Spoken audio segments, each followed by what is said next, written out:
பேய் இருக்கா இல்லையா? சில பேர்லாம் பேய்கள் கிட்ட பேச முடியும்லாம் சொல்றாங்களே, அதெல்லாம் ஒருவேளை உண்மையா இருக்குமா? இல்ல பணத்துக்காக சும்மா ஏமாத்துறாங்களா? அப்படின்ட்டுலாம் யோசிக்க ஆரம்பிச்சோம்னா, அது ஒரு பெரிய டிபேட்ல தான் போய் முடியும். சரி, அது ஒரு பக்கம் இருக்கட்டும். நாமெல்லாம் இறந்துட்ட பிறகு நமக்கு என்ன ஆகும்? இந்த சொர்க்கம், நரகம்ன்ற விஷயங்கள்லாம் நிஜமாலே இருக்கா? இல்ல மனிதர்கள் அவங்களுக்கு ஏத்த மாதிரி கதைகளை கட்டி விட்டு போயிருக்காங்களா? இது ஒரு மிஸ்டீரியஸான கேள்வி. ஆனா இந்த காலத்திலயும் நிறைய மக்கள் அதை நம்பிட்டு தான் இருக்காங்க. It's a kind of belief. ஆனா இன்னும் சிலர் நாங்க பேய்களை நேர்ல பார்த்தாதான், இல்லைன்னா அப்படி ஒரு விஷயத்தை எக்ஸ்பீரியன்ஸ் பண்ணாதான் அதெல்லாம் நம்புவோம் சொல்லிட்டு இருக்காங்க. இந்த கதையிலும் நாம அப்படிப்பட்ட ஒருத்தரை தான் பார்க்க போறோம். அவர் எனக்கு ஏதாவது ப்ரூஃப் இருந்தாதான் நான் இந்த விஷயங்கள் எல்லாம் நம்புவேன்ட்டு வாழ்ந்துட்டு இருக்காரு. அவருக்கு ஒரு ப்ரூஃப் கிடைக்குது. அதுக்கப்புறம் அவர் இந்த விஷயங்கள் எல்லாம் நம்ப ஆரம்பிச்சாரு. இல்ல அவருக்கு என்ன ஆச்சுன்றதை தான் நாம இந்த வீடியோல பார்க்க போறோம். கதைக்குள்ள போறதுக்கு முன்னாடி welcome to Aman voice over. நான் உங்கள் அமான். கதையோட ஆரம்பத்துல பிலடெல்பியான்ற ஊரை காட்டுறாங்க. அன்னைக்கு நைட்டு ஒரு வீட்டுல ஹஸ்பண்ட் அண்ட் ஒய்ஃப் ரொம்ப ஹாப்பியா பேசிட்டு இருக்காங்க. அந்த ஹஸ்பண்டோட பேரு மால்கம் க்ரோவ் அண்ட் அந்த ஒய்ஃபோட பேரு ஆனா. மால்கம் வந்து சைல்டு சைக்காலஜிஸ்ட். அவர் நிறைய குழந்தைகளோட மென்டல் ஹெல்த்தை சீராக்கி அந்த குழந்தைகளுக்கு ஒரு நல்ல வாழ்க்கையை அமைச்சு கொடுத்திருக்காருன்ட்டு அந்த ஸ்டேட்டே அவருக்கு ஒரு அவார்டு கொடுத்திருக்காங்க.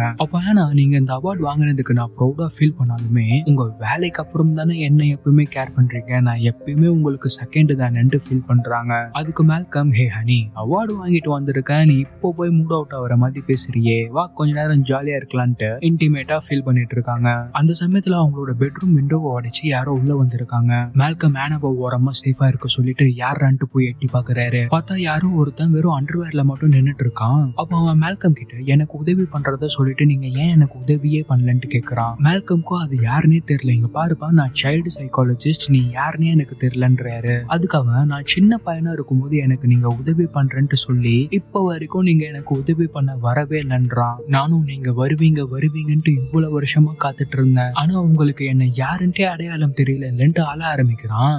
மால்கமும் இன்னும் அவன் யாருன்னு தெரியாம, நீ பீட்ராப்பா இல்ல சாமா இல்ல ஜேம்ஸா, நீ யாருன்னு சொல்ல, அப்பதான் என்னால உனக்கு இப்போ உதவி பண்ண முடியும்ன்றாரு. அதுக்கு அவன், என்னோட பேரு வின்சென்ட் டாக்டர், என்ன மத்தவங்க எல்லாம் பைத்தியக்காரா முட்டாளுன்ட்டு சொல்லும் போது அட்லீஸ்ட் நீங்களாவது என்ன நம்புறீங்களேன்ட்டு சந்தோஷப்பட்டேன், ஆனா நீங்களும் என்ன நம்பவே இல்லல்ல அப்படின்ட்டு ஒளிச்சு வச்சிருக்க ஒரு துப்பாக்கி எடுத்து அவரை சுட்டுறான். அதுக்கப்புறம் அவனே சுட்டு இறந்துடுறான். கட் பண்ணா சில நாட்களுக்கு அப்புறம் மால்கம் ஒரு பார்க்ல உட்காந்துட்டு வின்சென்டோட கேஸ படிக்க ஆரம்பிக்கிறாரு. அப்போ எதிர் வீட்டுல இருக்க கோலுன்ற பையன் காலையில ஸ்கூல் போறதுக்காக வெளியே வரான். அப்போ மால்கம், நம்மனால வின்சென்ட்டுக்கு தான் உதவி செய்ய முடியல, இப்போ அவன் வயசுல அவன மாதிரியே சஃபர் ஆயிட்டு இருக்க யாரா ஒருத்தருக்கு ஹெல்ப் பண்ணலாம்னு கோல் பின்னாடி போயிட்டு இருக்காரு. அந்த சமயத்துல கோலோ ஸ்கூலுக்கு போகாம ஒரு சர்ச்சுக்குள்ள போயிட்டு யாருக்கும் தெரியாம சீட்டுக்கு இடையே ஒளிஞ்சிட்டு இருக்கான். அப்போ மால்கம் அவன் கிட்ட போய், பயப்படாதப்பா, நான் ஒரு டாக்டர் தான், உங்க அம்மா கிட்ட சொல்லி அப்பாயின்மெண்ட் ஃபிக்ஸ் பண்ணிட்டே உன்னை பார்க்க வரலாம்னு நினைச்சேன், ஆனா நீ ஸ்கூலுக்கு போகாம சர்ச்சுக்கு வந்ததால நேராவே உன்னை பார்த்துலாம்ட்டு வந்திருக்கன்றாரு. உனக்கு ஒரு விஷயம் தெரியுமா, நீ இப்போ சர்ச்ல வந்து ஒளிஞ்ச மாதிரி தான் அந்த காலத்திலயும் மக்கள் சர்ச்ல வந்து ஒளிவாங்கன்றாரு. அதை கேட்கிற கோல், எதுக்காக அவங்க எல்லாம் ஒளிவாங்கன்ட்டு கேக்குறான். அதுக்கு க்ரோ, மேபி திருடங்க கொலைகாரங்க கிட்ட இருந்தெல்லாம் தப்பிச்சு வந்து ஒளிஞ்சிருப்பாங்கன்றாரு. அதுக்கு கோல், ஓ அப்படியா, சரி நீங்க நல்ல டாக்டரா, எனக்கு ஹெல்ப் பண்ணுவீங்களான்ட்டு கேக்குறான். கண்டிப்பா உனக்கு ஹெல்ப் பண்றதுக்காக தான் நான் இங்க இருக்கேன், சரி உன்னோட கைகள்ல எப்படி அந்த காயம் ஏற்பட்டதுன்னு கேக்குறாரு. அதுக்கு கோல் லாட்டின் மொழியில ஏதோ சொல்றான். அதை கேட்கிற மால்கம், நம்ம ஸ்கூல்ல லாட்டின் எல்லாம் சொல்லி தராங்களான்ட்டு ஆச்சரியமா கேக்குறாரு. அந்த சமயத்துல வின்சென்ட் சின்ன வயசுல இருக்கும்போது ஸ்பானிஷ்ல பேசினதும் இவருக்கு ஞாபகம் வருது. சின்ன வயசுலயே நிறைய மொழிகள் கத்து வச்சுக்கிறது நல்லதுதான் பண்ணிட்டு கோலை பாராட்டுறாரு. ஆனா கோல் அதுக்கெல்லாம் எதுவும் ரெஸ்பாண்ட் பண்ணாம, நீங்க மறுபடியும் என்ன பார்க்க வருவீங்களான்ட்டு கேக்குறான். கண்டிப்பா உனக்கு விருப்பம் இருந்தா உனக்கு ஹெல்ப் பண்றதுக்கு வருவேன்றாரு. சரி ஓகேன்ட்டு கோல் சர்ச்ல இருந்து வெளியே போறான். அப்ப அவன் வெளியே போற சமயத்துல ஒரு ஜீசஸ் சிலையை எடுத்து டக்குன்னு பேக்ல போட்டு போறான். அதை பாக்குற மால்கம், பொடி பையன் பயந்தாங்கோலியா இருப்பான் போலன்ட்டு சிரிச்சுட்டு நைட் அவரோட வீட்டுக்கு வராரு. வீட்டுல ஆனா ஆல்ரெடி தூங்கிட்டு இருக்காங்க. சோ அவங்களுக்கு டிஸ்டர்ப் பண்ண வேணாம்னு வின்சென்டோட பழைய கேஸ் ஹிஸ்டரிய எடுத்து படிச்சுட்டு இருக்காரு. எதனால நம்ம அவனுக்கு உதவி செய்யாம போனோம், எப்படி மிஸ் ஆச்சுன்ட்டுலாம் பார்த்துட்டு இருக்காரு. அப்போ வின்சென்ட் வச்சிருந்த ஒரு நோட் புக்ல, இறைவன் அவனை மட்டுமே நம்பி மனசார அழுது பிரார்த்திக்கிறேன், எனக்கு உதவி செய்யன்னு எழுதி இருக்கான். கட் பண்ணா அடுத்த நாள் கோலோட வீட்டுல அவங்களோட அம்மாவை காட்டுறாங்க. அவங்க பேர் லின். அவங்களோட ஹஸ்பண்ட் டைவர்ஸ் பண்ணிட்டாரு. அதனால அவங்க 2 வேலைகள் பார்த்து கோலை வளர்த்துட்டு இருக்காங்க. காலையில இருந்து சமைச்சு முடிச்சுட்டு கிச்சன்ல இருக்கிற எல்லா டிராயரும் க்ளோஸ் பண்ணிட்டு கோலை ஸ்கூலுக்கு ரெடி பண்ணிட்டு இருக்காங்க. அப்போ ஹாலுக்கு போயிட்டு கோலோட டிஃபன் பாக்ஸ் எடுத்துட்டு திரும்பவும் கிச்சனுக்கு வந்தா அங்க இருக்கிற டிராயர் கபோர்ட் எல்லாமே ஓபன் ஆயிருக்கு.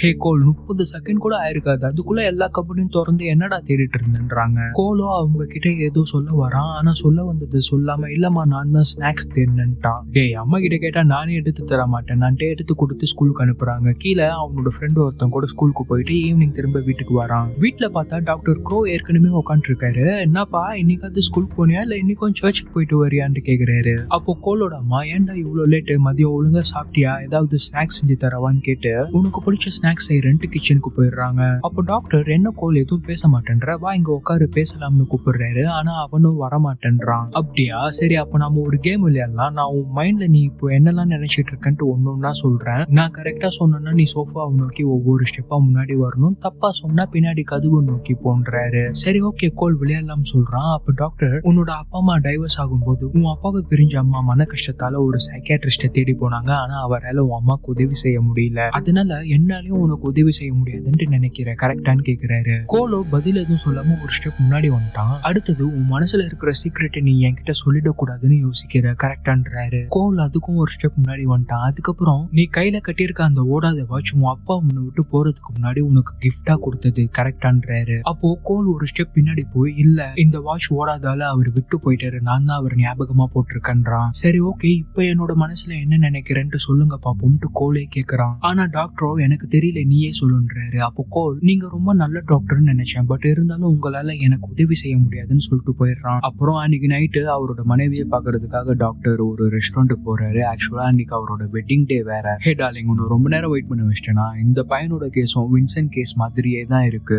என்னால வின்சென்ட்டுக்கு தான் உதவ முடியல, அட்லீஸ்ட் இந்த பையனுக்காவது உதவி செய்யலாம் தான் அவன் கூட ரொம்ப நேரம் டைம் ஸ்பெண்ட் பண்ணிட்டேன், அதனாலதான் இங்க வர லேட் ஆயிடுச்சுமான்றாரு. ஆனா அவங்களும் எந்த பதிலும் சொல்லாம ஹாப்பி ஆனிவர்சரின்னு சொல்லிட்டு அங்க இருந்து கிளம்பிடுறாங்க. அடுத்த நாள் காலையில கோல் ஸ்கூலுக்கு போயிட்டு இருக்கும்போது டாக்டர் அவங்க கூட நடந்து போயிட்டு இருக்காரு. அப்போ கோல் அவர்கிட்ட, தயவு செய்து என்ன அப்படி பாக்குறது நிப்பாட்டுறீங்களா, என்ன யாரும் அப்படி பார்த்தா எனக்கு பிடிக்காதுன்னு கத்துறான். அதுக்கு டாக்டரோ, ஓகே ஓகே சாரின்னு சொல்லிட்டு, சரி உன்கிட்ட இருக்கிற சீக்கிரட்டை உன் அம்மா கிட்ட சொல்ல ட்ரை பண்ணிருக்கியான்னு கேக்குறாரு. அதுக்கு கோல், இல்ல சொன்னா அவங்களும் என்ன பைத்தியம் நினைச்சிடுவாங்களோன்ட்டு பயமா இருக்குன்ட்டு சொல்றான். கோல், உனக்கு ஒண்ணு தெரியுமா, மத்தவங்க நம்மள என்ன நினைப்பாங்கன்ட்டு நினைச்சு நம்ம ஒரு வாழ்க்கையை வாழ்ந்துட்டு இருந்தோம்னா நம்மளோட வாழ்க்கைய முழுமையா வாழாம விட்டுருவோம். சோ அதெல்லாம் யோசிச்சு உன் மனசை போட்டு குழப்பிட்டு இருக்காதுன்றாரு. அப்புறமா இன்னைக்கு ஈவினிங் ஸ்கூல் முடிச்சுட்டு வீட்டுக்கு வந்துட்ட பிறகு கோலோட அப்பாவை பத்தியே இந்த டாக்டர் கேட்டுட்டு இருக்காரு. அதுக்கு கோலோ, என்ன இன்னைக்கு என்னோட அப்பாவை பத்தியே கேட்டுட்டு இருக்கீங்களே, அவர் தான் என்ன விட்டுட்டு போயிட்டாருல, இனிமே அவரை பத்தி என்கிட்ட பேசாதீங்கன்னு சொல்லிடுறான். அப்போ கோலோட அம்மா பாட்டு கேட்டுட்டு வீட்டு வேலைகள் செஞ்சுட்டு இருக்காங்க. அந்த சமயத்துல குழந்தையில இருந்து இப்போ வரைக்கும் செவுத்துல மாட்டிருக்க கோலோட போட்டோகிராஃப்ஸ் பாக்குறாங்க. அப்போ எல்லா போட்டோலயுமே ஏதோ ஒரு வெள்ளை ஒளி மாதிரி இருக்கு. அவங்க அதை பெருசா எதுவும் கண்டுக்காம வேலையை பார்க்க ஆரம்பிச்சிட்டாங்க. அன்னைக்கு நைட்டு டாக்டர் அவரோட வீட்டு பேஸ்மெண்ட்ல கேஸ் ஹிஸ்டரி எல்லாம் பத்தி படிச்சுட்டு இருக்க சமயத்துல மேல யாரோ ஒருத்தன் வந்துட்டு போறான். அவன் அவரோட மனைவி கிட்ட ஃப்ளர்ட் பண்ற மாதிரி பேசிட்டு இருக்கான். அவர் மேல போவாம கீழே இருந்தே அதெல்லாம் கேட்டுட்டு இருக்காரு. அப்போ டாக்டரோட மனைவி, இந்த மாதிரி அடிக்கடி வீட்டுக்கு வந்து என்ன தொந்தரவு பண்ணாதீங்கன்ட்டு அனுப்பிச்சு விட்டுறாங்க.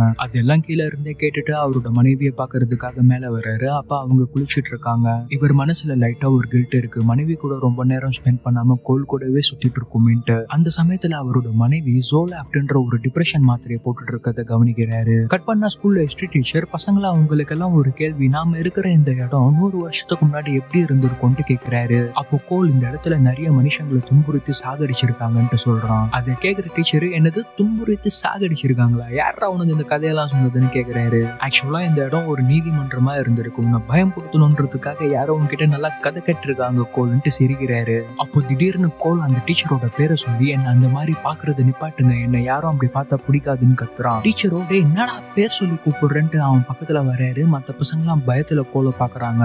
அப்போ கோலோ, ஸ்டான்லி உனக்கு ஒரு தடவை சொன்னா புரியாதா, என்ன அப்படி பார்க்காதன்றல, உன்னை பார்க்கவே எனக்கு அருவருப்பா இருக்கு, என்ன அப்படி பார்க்காத ஸ்டான்லி, என்ன அப்படி பார்க்காத ஸ்டான்லின்னு கத்துறான். ஒரு கட்டத்துக்கு மேல பொறுமையா இழந்த இந்த டீச்சரை அவனோட டேபிள்ல அடிச்சு போதும் நிறுத்துடான்ட்டு கோலை பிரின்சிபல் ரூம் அனுப்பிச்சிடுறாரு. அப்ப டாக்டர் அங்க வந்து, என்னடா பண்ண, பிரின்சிபல் ரூம்ல உட்காந்துக்கிறேன்னு கலாய்கிறாரு. கோலோ செம கடுப்பாகி, எனக்கு உதவி பண்ணலனாலும் கிண்டல் பண்ணாதீங்க டாக்டர்னு திரும்பிக்கிறான். அடுத்த நாள் நைட்டு கோலோட கிளாஸ்மேட் பையன் ஒருத்தனுக்கு பர்த்டேன்ட்டு கோலும் அவனோட அம்மாவும் அந்த பையன் வீட்டுக்கு வந்திருக்காங்க. அங்க கோல் அந்த வீட்டு மாடியில யாரோ பேசுற மாதிரி சத்தம் கேக்குதுன்ட்டு மேல போய் பாக்குறான். அங்க குட்டி லாக்கர் மாதிரி இருக்கிற ஒரு ரூம்ல இருந்து, என்ன திறந்து விடுன்ட்டு ஏதோ ஒரு குரல் வருது. என்ன மட்டும் இப்ப நீ திறந்து விடலன்னா உன்னை பயங்கரமா காயப்படுத்துவன்ட்டு மிரட்டுது. அந்த நேரத்துல கோலோட ஃப்ரெண்ட் அங்க வந்து கண்ணாமூச்சி விளையாடலாமன்ட்டு அவனை ஏமாத்தி அந்த லாக்கர் ரூம்லயே அவனை போட்டு முட்டானுங்க.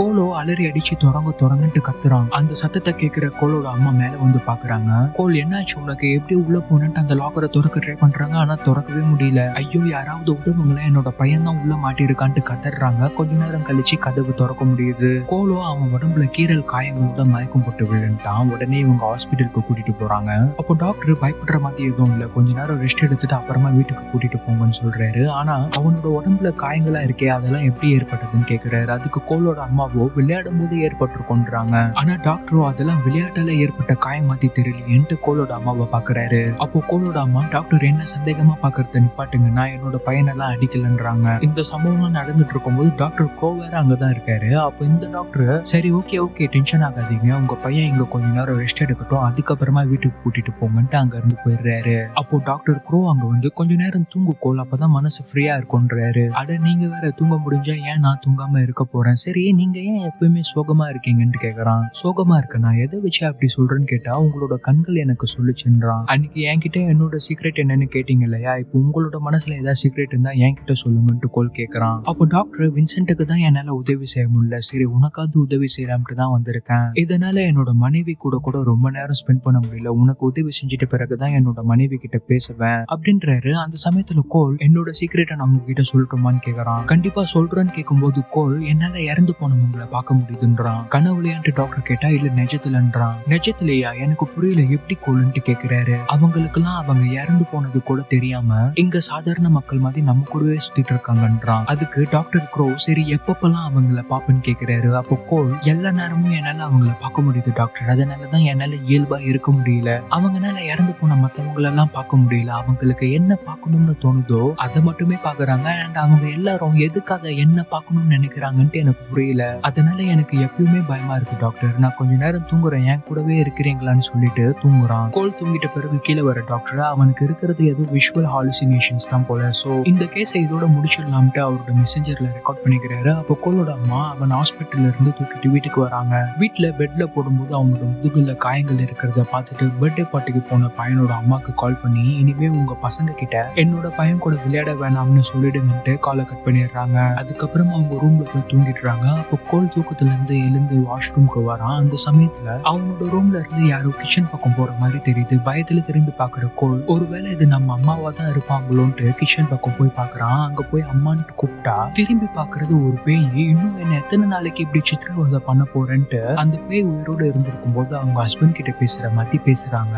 கோலோ பயந்து அவனோட ரூமுக்கு ஓடி வந்து பிளாங்கெட்டுக்குள்ள ஒரு குட்டி வீடு மாதிரி ரெடி பண்ணிருக்க வீட்டுக்குள்ள வந்து ஒளிஞ்சிக்கிறான். ஆரம்பத்துல சர்ச்ல இருந்து ஜீசஸ் சிலையெல்லாம் திருடிட்டு வந்தாங்க இல்லையா, அதெல்லாம் இங்க வச்சு பயத்துல அழுதுட்டே ப்ரே பண்ணிட்டு இருக்கான். அடுத்த நாள் ஸ்கூல்ல ஒரு ஈவெண்ட் நடக்குது. டாக்டர் அங்க வந்து பாத்துட்டு இருக்காரு. ஆனா கோல் எதுலயுமே பார்ட்டிசிபேட் பண்ணல. சரி நீ தான் எதுலயும் கலந்துக்கல, வா வெளியே போலாம்னு பேசிட்டே வெளியே வராங்க. அப்போ கோல் ஒரு இடத்துல அப்படியே பயந்து போய் நின்ட்டான். பின்னாடி திரும்பி பாக்குற டாக்டர் என்னடா ஆச்சு அங்கே நின்ட்டுன்னு கேட்டா அந்த சைடு திரும்பி பாருங்க டாக்டர், 3 பேரை தூக்குல போட்டு சாகடிச்சிருக்காங்கன்ட்டு சொல்றான். திரும்பி பாக்குற டாக்டர் எனக்கு எதுவும் தெரியலையாடான்றாரு. அப்புறமா இன்னைக்கு சாயந்தரம் வீட்டுல இங்க பாரு கோல், இனி நான் உன்னை பார்க்க வர மாட்டேன், என்னோட ஜூனியர்ஸ் யாராவது வந்து பாத்துக்க சொல்றேன்றாரு. அப்போ கோல் நீங்க என்ன நம்பல டாக்டர், நான் இன்னைக்கு ஸ்கூல்ல சொன்ன விஷயமா இன்னைக்கு ஹாஸ்பிட்டல்ல சொன்ன என்னோட சீக்ரெட் எதையுமே நீங்க நம்பல, என்ன நீங்க நம்பலன்னா எப்படி உங்களால உதவி செய்ய முடியும்னு கேக்குறான். அப்போ டாக்டர் கோல் அதெல்லாம் உன்னோட கற்பனையில தோன்ற மாய தோற்றங்கள், அது உண்மை கிடையாது, அதெல்லாம் நம்பாதன்றாரு. கண்டிப்பா உனக்கு உதவிக்காக நான் வேற டாக்டர்ஸ் அனுப்ப சொல்றேன். நான் என்னோட மனைவி கிட்ட இயல்பா பேசி எவ்வளவு நாட்கள் ஆகுது தெரியுமா,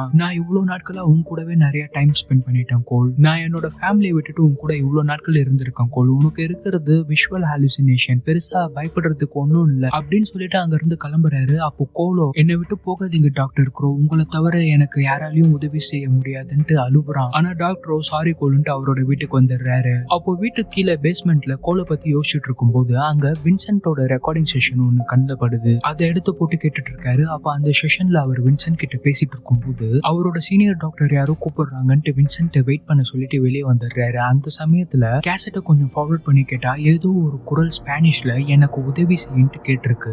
அடப்பாவமே, நாம இதை கவனிக்காம வின்சென்ட் சொன்னதெல்லாம் பொய்ன்னு நினைச்சிட்டோமே, அதனாலதான் அவன் அவ்வளவு வருஷம் கழிச்சு நம்மள வந்து சுட்டுட்டு அவனே சுட்டு இறந்துட்டானான்ட்டு யோசிக்கிறாரு. வின்சென்ட்டுக்கு பண்ண தப்ப நம்ம கோலுக்கும் பண்ணிடக்கூடாதுன்ட்டு உடனே கோலை பாக்குறதுக்காக சர்ச்சுக்கு வராரு. என்ன மன்னிச்சுடு கோல், நான் இப்போ உன்னை முழுசா நம்புறேன்றாரு. சரி விடுங்க டாக்டர், நீங்க என்ன பார்க்க வருவீங்கன்ட்டு நான் அப்பவே நினைச்சேன், நினைச்ச மாதிரியே வந்துட்டீங்க, எனக்கு இந்த சாபத்துல இருந்து விடுதலையே கிடையாதா, எனக்கு உதவி செய்யுங்க டாக்டர்னு கேக்குறான். அதனாலதான் திரும்பி வந்திருக்கோம் கோல். சரி அவங்களாம் உன்னை பார்க்கும்போது எப்பயாவது பேச ட்ரை பண்ணிருக்காங்களான்ட்டு கேக்குறாரு. எப்பயாவதா, எப்பயுமே பேசதான் ட்ரை பண்ணுவாங்க டாக்டர், நான் தான் பயந்து போய் ஒளிஞ்சு பண்றான், இனிமே அப்படி பண்ணாத கோல், அவங்க கிட்ட எல்லாம் பேச ஆரம்பி, உனக்கு ஏதாவது சொல்யூஷன் கிடைக்கும்னு சொல்றாரு. அதை கேட்ட கோல் அன்னைக்கு நைட் ஃபுல்லா அதை பத்தியே யோசிச்சுட்டு அவனோட ரூம்ல ஒளிஞ்சிட்டு இருக்கான். அந்த சமயத்துல சாமி சிலைகளா வச்சுட்டு இருக்க அவனோட ரூம்குள்ளேயே ஒரு பேய் வந்து அழுதுட்டே வாந்தி எடுத்துட்டு இருக்கு. அதை பாக்குற கோல் பயத்துல அங்கிருந்து அலறி அடிச்சு வெளியே ஓடி வந்துடுறான். அதுக்கப்புறம் தைரியமா அந்த பேய் கிட்ட வந்து எதுக்காக அழுதுட்டே இருக்கீங்க, என்ன ஆச்சுன்னு கேக்குறான். அதுக்கு அந்த பேய் என்னோட பேர் கீரா, என்கிட்ட தைரியமா பேச முன் வந்ததுக்கு உனக்கு ரொம்ப நன்றி, எனக்காக நீ ஒரு உதவி செய்யணும்னு கேக்குது. கட் பண்ணா காலையில கோல் டாக்டர் கூப்பிட்டுட்டு கீராவோட வீட்டுக்கு வந்திருக்கான். அப்போ கீரா கீரா இறந்ததால அவளோட வீட்டுல அன்னைக்கு ஃபியூனரல் ரிசப்ஷன் நடந்துட்டு இருக்கு.